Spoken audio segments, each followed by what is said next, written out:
Live from the JLE in London, you're listening to History for the Curious, the podcast. 20 minutes with Rabbi Aubrey Hirsch, hosted by myself, Menat Reisner. Join us as we cross continents, sail through the centuries, tracing lives, uncovering events, and following epic journeys to reveal the untold stories and the mysteries that have impacted our history and shaped us into who we are today. And welcome back, Rabbi Hirsch, and thank you for that magnificent photo you sent from Spain yesterday. How's your trip? It was very nice, just back off the plane a few hours ago. And hence the slightly late recording this week. Hope our listeners will understand. We are doing a one-off special this week. This is based on current affairs. Wherever you look, newspapers, the media, you can't get away with the fact that there's a bit of turmoil going on in the royal family. And it's for you to tell us if this is the first time in history that the royal family had a dispute. Right. So as an introduction, since we are dealing with relationships this week, I wanted to mention that friends of mine, Rabbi Simi and Robertson Rivka Lerner, have a podcast called Nuanced Judaism.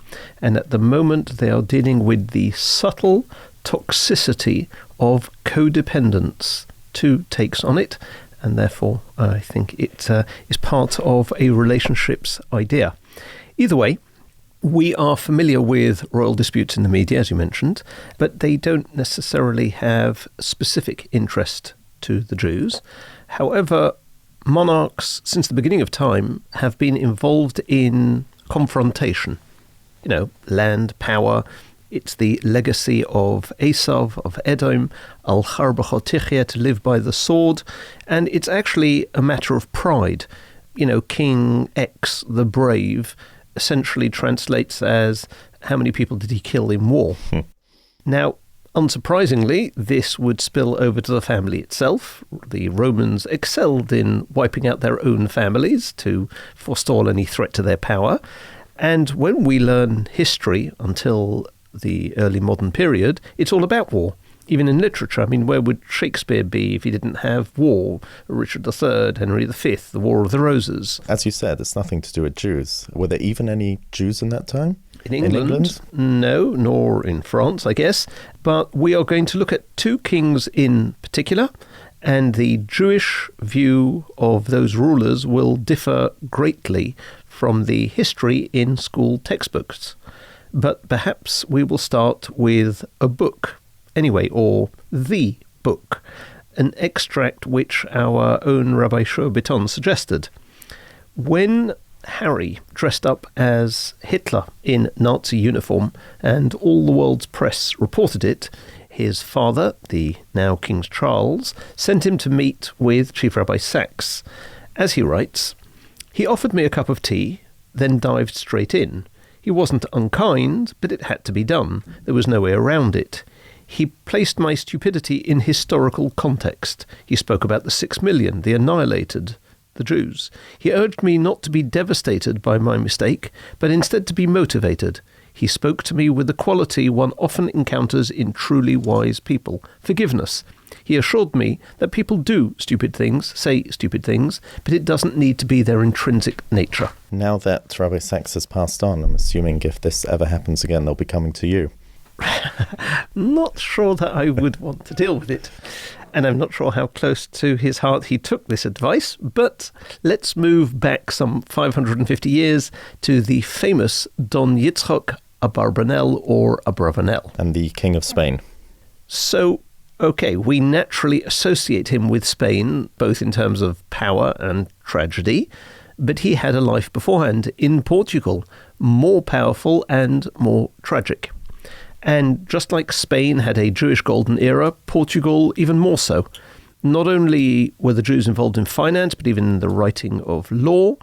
And in particular, the years 1449 to 1481 were extraordinary for the Jews of Portugal. They lived where they wished, they established communities, and their skills made them wealthy and Portugal prosperous. Portugal had over 100,000 Jews in a general population of 1 million. And, when a rioting mob attacked the 3 Jewish communities of Lisbon in 1449, King Alfonso V, who was in Evora, which was 70 miles away, immediately left for Lisbon. He gave orders to stop the rioting. He inflicted severe punishment against offenders. And this king relied heavily on the advice of the Duke of Braganza, who from 1471 to 1481 consulted almost exclusively with the Abarbanel and promoted him strongly to the king, who himself was an intellectual, a collector of books, a man of learning. How old was the Abarbanel at that time? So he is born in Lisbon in 1437, so he's in his late 30s, and he is learned. He is wealthy, he is respected. In fact, we can get an idea of how wealthy by the extent of his loans to the crown. In 1480, there were a group of Christians and Jews who lent the crown 12 million reals. Now, I don't know how much that is worth, but the fact that it's got the word million in it gives you an idea. It was not a small amount. The Abarbanel's share was more than 10%.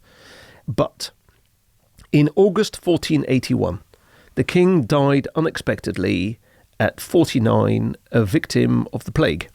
And the king's successor was his son, John II, João, who was an extreme monarchist. He wanted total power and cut out his nobility, such as the Braganzas.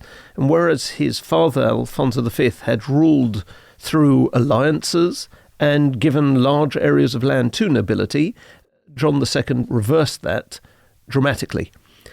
And obviously this new set of policies brought the king into outright conflict with 2 of his most powerful nobles, the Duke of Braganza and the Duke of Viseu, who both attempted to halt or slow the king's new initiatives. Now, it's important to realize that the Duke of Viseu was the king's brother-in-law, and the Duke of Braganza was his wife's brother-in-law. And they were also both the king's first cousins, so this is very close to home. And this story isn't about bridesmaids' dresses or alleged tears. No, this is about real power, real politics, and gets very messy. The uneasy peace is shattered when the king accused the Duke of Braganza of treason. He had him arrested on the 29th of May 1483, and he was sentenced to death, and a month later he was beheaded. And this scenario basically repeats itself a while later with the other duke, the king's own brother-in-law, whom the king stabbed to death himself. It's what you call real family conflict. They didn't just write books about one another or make heavily remunerated Netflix appearances. And even though the Abarbanel was not active in the conspiracy, he would now be engulfed by it. Well, just because he was a Jew? Actually, almost not at all, because he was a confidant and advisor to these other members of the royal family and an advisor to the former king. His fate was sealed by association. So the day after the Duke of Braganza was arrested, this is now May 30th, 1483, the king dispatched a messenger to bring the Abarbanel to him in Evora. Now, the Abarbanel suspected nothing. He hadn't heard of his benefactor's arrest, so he goes.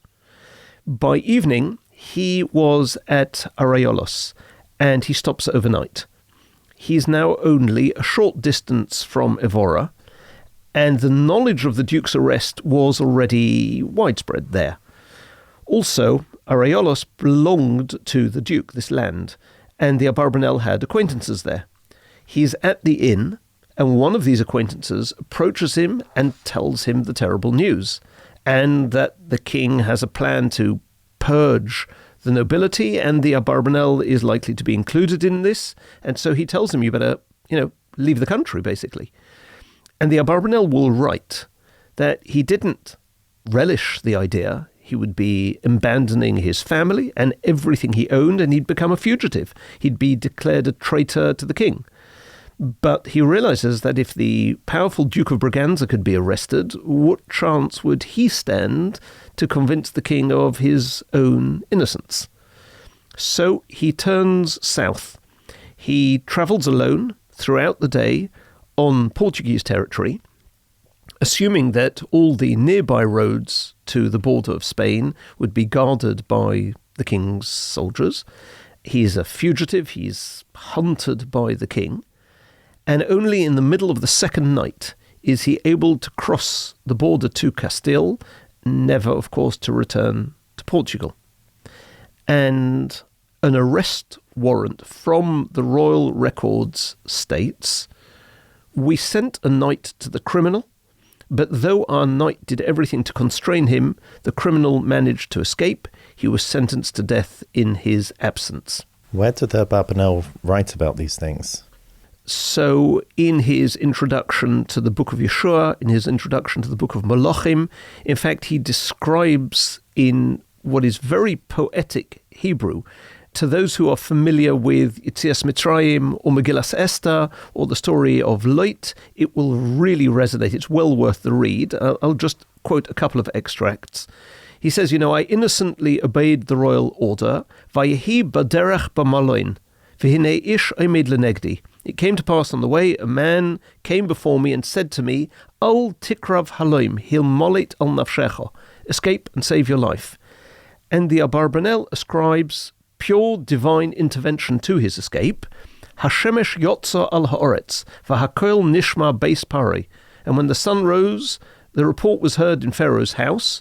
V'harotzim yotzu dichufim bidvar hamelech lemor, ridfu v'sifsuhu achas domoi lahomis.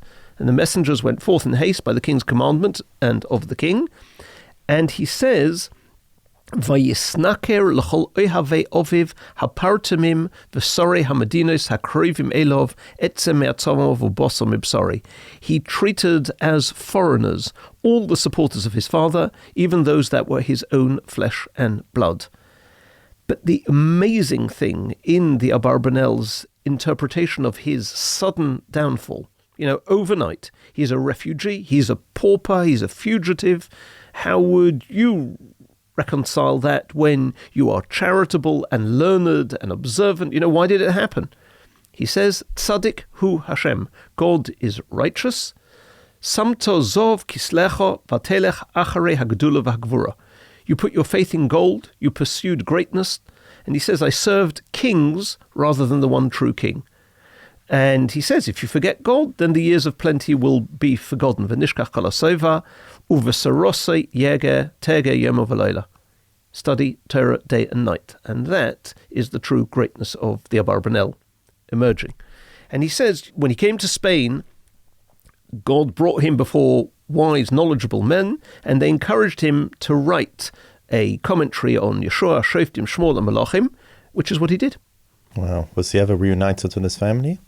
Very much so, yes. They were able to leave to Spain, obviously without their possessions, but this was a man's world. It was him they suspected, and it wasn't an attack on the Jewish population. Unfortunately, though, over the next few years, the king did turn against the Jews. Some fled. The king dies in 1495, which is a year and a half before the Inquisition comes to Portugal, but 3 years after it started in Spain in 1492. And there is eyewitness testimony that King John II attempted to control the entry of Castilian Jews into Portugal, and he decreed that any Jew who converted to Christianity would be exempted from payment of taxes, he'd be excused from having to serve in the army, in war or peace, and his greatest evil was probably the Jewish children that the king forcibly removed from their parents and from Judaism in 1494. It was so shocking that most Christian authors, including his own biographers, don't mention the seizure of these children at all. Which means that one incident of internal royal conflict, and there were shockwaves for the Jewish community, and that community would ultimately be destroyed by John II and his family. So 100,000 Jews in Portugal, 10% of the population. Yes. And the Inquisition wiped everyone out. The Inquisition in Portugal turned everyone into Christian. It wasn't the same as Spain. We'll have to talk about that at length one day, but Portugal was different to Spain. They didn't have a choice in the matter, more or less. They became Christians, whether they wanted to or not. Now, we've so far described one. I would like to describe another dysfunctional royal family, but this one in English history. More appropriate. And a major candidate is England, late 1100s. Henry II is the king. His wife, Eleanor, whom he imprisoned for 16 years, and their son, Richard, the so-called Lionheart, who on various occasions waged war against his father, tried to get rid of him using any means and alliances, on the instruction of his mother, making it perhaps unsurprising that she was imprisoned. I thought Richard the Lionheart was almost a legend. He's spoken about so highly in history books. So no Hollywood film has him as anything other than the hero, saving the country and saving Robin Hood from the wicked machinations of Richard's younger brother, John. Real history tells a very different story, as we will hear. In 1170, Henry II crowned his eldest son, Prince Henry, as co-regent, although it was a pretty meaningless act because the young king was given no independent power and he resented his position. What was the position of a co-regent? In other words, officially he is ruling alongside his father, but he doesn't have any power. Mm-hmm. So after 3 years, he took independent action and raises his own army. And his brother, Richard, joins this protest, and they are both supported by Eleanor, by their mother, by Henry's wife. Young Henry writes to the Pope complaining about his father's behaviour, and the brothers now ally themselves with the French king, Louis VII, and they acquire followers, William of Scotland and various nobility, and there's now a war, an actual war between the father and the sons. The alliance with the French was initially successful, and they captured various territories from their father, but Henry II then raised an army of more than 20,000 mercenaries, and in the battles that followed, Eleanor was captured and imprisoned by her husband.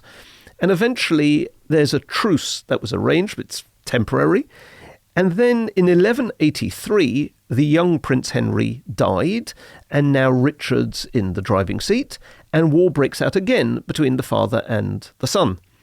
Once again, Henry II was successful, and the short war ends in stalemate and a tense family reconciliation at Westminster, similar to, present day, but under very different circumstances. This is at the end of 1184. And the final few years of Henry II's reign up to his death in 1189 continue with more confrontations. So he's fashioned somewhat of an empire, made England a powerful nation, and his sons begin the process which tear it apart. And he finally dies on the 6th of July, 1189. It's a far cry from overbearing Pepperetzi. Yes. So very dysfunctional. Right. Where do the Jews fit in, if at all? Okay, so we have to contrast these two kings, the father and the son. During the long reign of Henry II, from 1154 to 1189, the Jews essentially enjoyed peace. The Crusaders in England, during the first two Crusades, did not carry out any massacres on English soil against the Jews, as unfortunately did happen to the Jewish communities of Germany and France. It's true, the king milked the Jews to the utmost. But at the same time, he protected and to a certain extent even encouraged them. He not only confirmed, he even extended his grandfather's charter of protection. He formally granted the Jews of England the privilege of internal jurisdiction of law in accordance with the Talmud, except in the cases of offences against public order. Even the church treated the Jews with tolerance. They were allowed to, place their women and children in the monasteries for safety when there were disturbances. They even kept their business deeds in cathedral treasuries. Now, it's true, money did speak. So Aaron of Lincoln, who we discussed in the very, very first podcast we ever made, who was probably the wealthiest person in England. When he dies, the king takes all his property, just takes it. Interestingly, though, the treasure was sent over to France to assist in the war there because England owned part of the territory of France. And interestingly, that ship was lost with all the treasure that it contained crossing the channel to Dieppe in February 1187. So you have God intervening there. So between this and last week's episode of the trains, there's quite the treasure map to be had. Right, that's true. And you had, for instance, during the reign of Henry II, Jacob, who is a rich Jew, at the beginning of the reign married a Christian who was wealthy and converted her to Judaism, but he's still allowed to return to England, which is, unprecedented almost. You also have, during the reign of Henry II, the Ibn Ezra from Spain visits London in 1158. You don't make that journey if it's not a relatively safe country. You have Rav Yontov of Joigny, who is a pupil of the famous Rabbeinu Tam, who settles in York. You have a fellow Talmud, Rav Yaakov of Orleans, who also moves to London, both Baalei Tosfos, quoted in Tosfos. That's Henry II. In contrast, let's move to Richard. On the eve of his departure to what became the Third Crusade to the Holy Land, he is crowned. At his coronation in 1189, the Jews, having until this period been accepted and tolerated, want to extend their rights of tenure. But from the start, things did not bode well for the Jews. A proclamation was issued that no Jew could attend the coronation. It's going to be somewhat different when King Charles will be coronated in May this year, although the coronation is on Shabbos. Yes, So, okay, but if they want to attend... informally uninvited. Right. Now, on the afternoon of the coronation day, which was September the 3rd, Sunday, a deputation from the Jews of the kingdom nevertheless presented itself at the entrance to Westminster Hall with expensive gifts in the hope of obtaining a renewal of the Charter of Privileges. And things turned ugly. Several members of this Jewish deputation were beaten or trampled to death by the crowds at the palace gates. There was a Jew called Benedict, who was very wealthy, who had come as one of the Jewish representatives of the community of York. Remember, this is before the whole story there. He saved his life only by consenting to embrace Christianity, and he's immediately baptized. And news of this upheaval in Westminster spreads. And it now is, so to speak, rumoured in the streets that the king had given orders for the Jews to be killed. It's not true, but that's the rumour that comes out.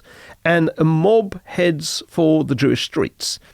The Jews living in stone houses were able to resist for some hours, but towards nightfall, one of the mob threw a lit torch which set fire to a thatched roof, and the flames spread. And soon, basically most of the Jewish area was on fire. 30 people lost their lives, either from fleeing or within the fire, amongst them being the Rav Yaakov of Orleans, this Baal Tosfos, who was then buried near what is now the Barbican in London. And the news is eventually reported to the king as he's sitting, sort of banqueting. But when the king sent a justiciary to inquire into these crimes, the guilt is, so to speak, found to involve so many citizens that it was felt more prudent to drop the prosecution, and very few suffer punishment. What was the punishment? Well, 3 of the ringleaders were hanged. 1 for robbing a Christian, and 2 because the fire they had started burnt down a Christian house. Wow. So little else was done afterwards except to send letters to all parts of the kingdom ordering the Jews to be left in peace. But much worse was to follow. England at the time is overrun with crusader zealotry and preparation. A crusade which was going to be led by their own king, Richard. And the Jews around England this time are targeted. Other cities, hearing of this slaughter of the Jews in London, imitated the example. The Christian writers of the day had written with disapproval that the government of Henry II, even though it was so advanced, had nevertheless protected this infidel Jewish race from all injury and insult.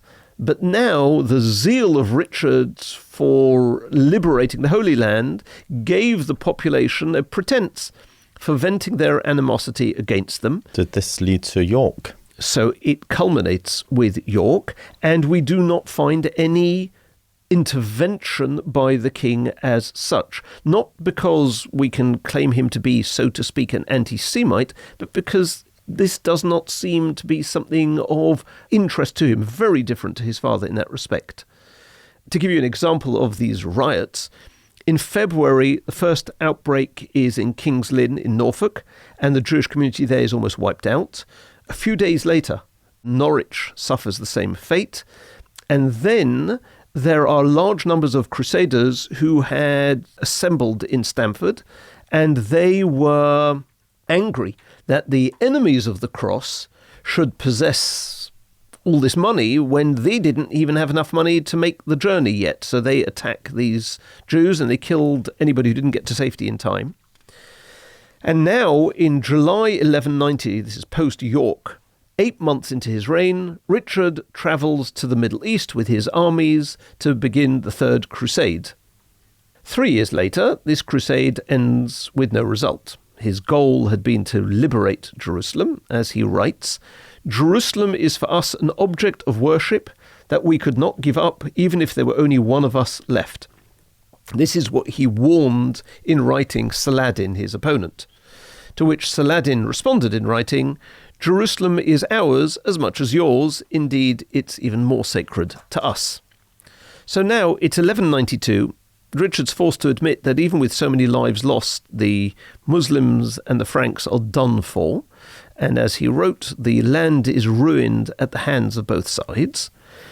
Just by the way, one of his skirmishes out there was the slaughter of 3,000 Muslim hostages, men, women and children, in sight of the armies of Saladin. So much for the legend of chivalry. But it's a stalemate. On Richard's return to England, he is captured by his enemy, the Duke of Austria, and a ransom of £100,000 is the price for his release. So in England, every fibre is strained by the king's mother, Eleanor, who has now been released from prison on her husband's death, and she's agitating for Richard. But in order to raise the amount, the Jews are made to contribute disproportionately. They are assessed at 5,000 marks, which is 3 times as much as all of the citizens of London, which was the wealthiest in the country. And the Jewish representatives are summoned to Northampton, March 30th, 1194, to decide what amount each community would pay. And this get-together is a particularly valuable record of medieval English Jewry because it tells us where the Jews lived. There are 20 major communities. It also tells us that the most important ones were London, Lincoln, Canterbury, Northampton and Gloucester. And it's interesting that places like York and Stamford and Lynn, where the worst outbreaks had happened 4 or 5 years earlier, are conspicuous by their absence. They still haven't built themselves up. In other words, in short, and in contrast to his father Henry II, Richard the Lionheart's reign marks the decline of the Jews in England, and it would end a century later with their expulsion. And in Cecil Roth's book, the reign of Richard is entitled The Beginning of Persecution. So you mentioned earlier that wasn't coming from necessarily anti-Semitic reasons. What was it from? But they are being unprotected by the king, who has a very short-term view that taxation will outweigh all other considerations, and that becomes the norm for the next century until they're kicked out. Whereas, a less confrontational monarch would have been able to think longer term. Under his rule, the Jews go from being a protected group, albeit second class, to becoming a prop for the kingdom, or for the king, really. And his general legacy is failure. He always wore scarlet as a symbol of war, but he lost the wars he fought with his father. He didn't secure Jerusalem. His own country is neglected. Unlike his father, Henry II, whose input into the country reformed, laid some of the present-day foundations of the legal system, the jury system. In opposition to this, the belligerent son Richard spent less than 6 months in total in England during a 10-year reign. So, his involvement in the alleged story of Robin Hood would have been extremely unlikely. Anyway, he didn't speak English. He isn't buried in England. There's not a lot to talk about. So the Lionheart was probably a nickname he coined for himself. Potentially. I suppose it's also a shame he couldn't have taken out his anger by writing an autobiography. Yes, rather than in bloodshed, because England, the Jews, and the land of Israel would all have been a better place for it. So, yes, dysfunctional family and its effect on the Jews. But let's end on a positive note, related only to the idea of influential family squabbles and their outcome on the national scene. I'm sure we could devote a series to that. Yes, but this is one story, a true story, in fact, a story within a story. In 1827, William B. Astor Sr. bought a large portion of Fifth Avenue, all the way from 32nd to 35th Street. And 2 Astor houses were built there over the years, next to one another. In 1893, William Waldorf Astor, motivated by a dispute with his aunt Caroline Webster Astor, basically the dispute was over who should be called Mrs. Astor, should it be his aunt or his wife, he builds the Waldorf Hotel next door her house by knocking down his father's mansion at the corner of 5th Avenue and 33rd. Now, Astor never stayed in his own hotel when he visited the US, and in fact, he probably only visited the Waldorf once. But the construction of this hotel next to his aunt's house basically exacerbated his feud with her, and she was forced out of her home. So she pulls down her house with the help of her son, and they build their own hotel next to the Waldorf, the Astoria, 4 years later in 1897. What are the chances? And they capitalized on the success that the Waldorf had already gained. Anything you can do, I can do better. Anything you can build, I can build too. Bigger, better. The Astoria is 270 feet, 16 stories, at least 3 floors taller than the other one. Now, eventually, the Astoria was leased to a guy called George Bolt, who had helped to open the Waldorf years earlier, so he's involved in both. And he goes on to mediate between the 2 feuding families, and they join these 2 hotels together, forming the Waldorf Astoria Hotel, and a 300-meter bridge was built between the 2, and the bridge obviously symbolizes a physical link and the rejoining of the families and the Waldorf Astoria Hotel. Now, there is an alleged anecdote that tells the rise of Waldorf's first manager, George Bolt, in that many years ago, or many years prior, on one stormy night, an elderly man and his wife entered into the lobby of a small hotel in Philadelphia, looking for shelter from a raging storm, and the couple was desperate for a room. The front desk manager looks down the list of reservation and realizes that all the rooms are taken. So he says to them, "I can't send a couple like you out into the rain. Would you perhaps be willing to sleep in my room? It's not a suite, but you'll be comfortable." They took up the offer. The next morning, the husband tells the manager, "You're the kind of individual who should be the boss of the best hotel in the United States. Maybe someday I'll build one for you." 2 years later, this guy receives a letter from that couple with a ticket to New York. When he arrives, they take him to 5th Avenue. They point towards a tall new building, and the elderly man says, "This is the hotel I'd like you to manage, the Waldorf." Now, in the obituary of Bolt, published in 1916, the New York Times finally revealed the true story. Turns out there is something to it. Bolt and his family gave up their rooms at a resort for relatives of the Astors and their sick child. The child recovered, and later the relatives persuaded millionaire Astor that Bolt, who did manage a hotel in Philadelphia, was the man he was looking for to manage his new hotel in New York, the Waldorf Astoria. So Bolt did set the gold standard of hospitality. Wow, brilliant. One episode we covered Richard the Lionheart and the Waldorf Astoria. Exactly. All thanks to Prince Harry. This podcast has been dedicated by Adam, our sound technician, who's been behind all of the podcasts, in memory of Robertson Sharon Schenker, who passed away tragically this week in Los Angeles, the Neshomosh Tavernalia.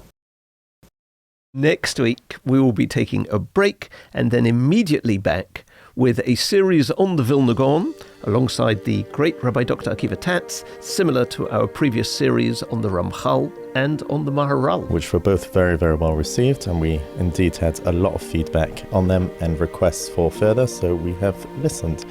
Thank you, Rabbi Hirsch, for a fascinating special, and looking forward to hearing next week's. As usual, please subscribe and follow so you don't miss another episode, and do keep sending to podcasts@jle.org.uk all your feedback. It's always appreciated. Thank you.